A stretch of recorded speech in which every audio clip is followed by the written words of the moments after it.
the first official day of MWC, I've come to Samsung's booth an hour early before it opens and before the mobs come to see what the Samsung Galaxy Fold looks like in person. And here it is, behind glass. Unfortunately, it is imprisoned there. It wants to be free. These cordons didn't exist even 5 minutes ago, and Samsung just put them up, so I could get even closer. But to be honest, the glass is so reflective, there's nothing that I could learn that I didn't already know. That's such a disappointment because there's so much energy around foldable phones right now. Yesterday, Huawei announced a competitor device called the Huawei Mate X, and we actually got a chance to see that. My colleague Roger Cheng was able to hold it in his hands. We got to see it being demoed in front of us as well. Not so with the Galaxy Fold. It is really just here, and you really can't see anything else. You can see the front, you can see the back. There's no demo, there's nobody holding it and showing you the bend and showing you the hinge. So right now I've got to say it's kind of advantage Huawei, even though that device isn't even going to come out until June. Meanwhile, the Samsung Galaxy Fold has an April 26th launch date, and there's really nothing about it that we can see for ourselves.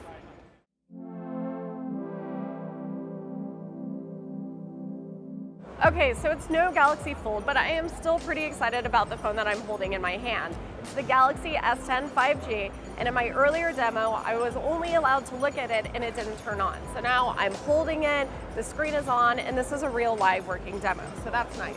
All right, so just to run through the specs again, we've got that Infinity O display with the 2 cameras on the front, so you've got the sort of capsule cut out.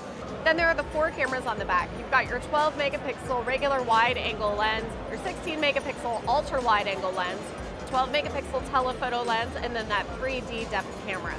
There's the ultrasonic fingerprint reader on here.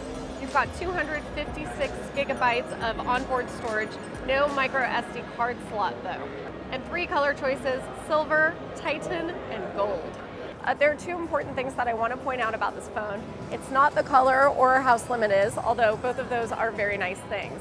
Actually, the first is that there's a time of flight sensor, a 3D camera sensor on both the front and the back, and that's going to enable some depth mapping effects that don't exist on this Galaxy S10 Plus, only on the 5G phone.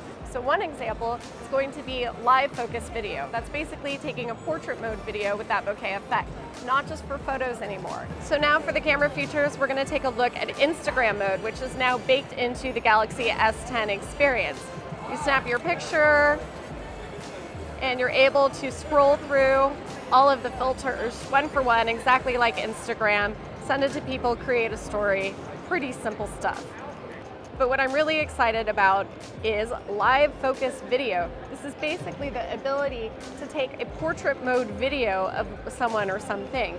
So even here you can see this isn't a person, but this is the 5G sign. So we can use the slider to see the difference between no blur and quite a lot of background blur. And that'll be really sharp when you're outside or taking portraits of people. Of course, the second thing we're going to look at is a live 5G demo because, hey, this is a 5G phone.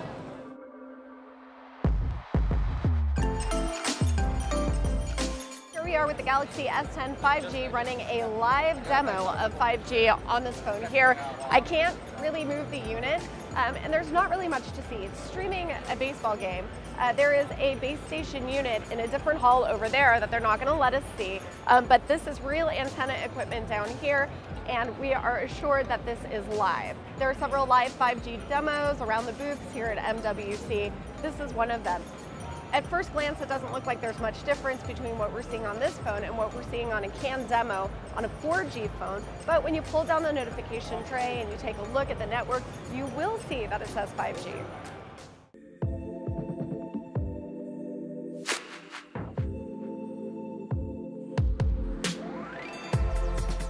Okay, so we came for the Galaxy Fold, which we didn't really see.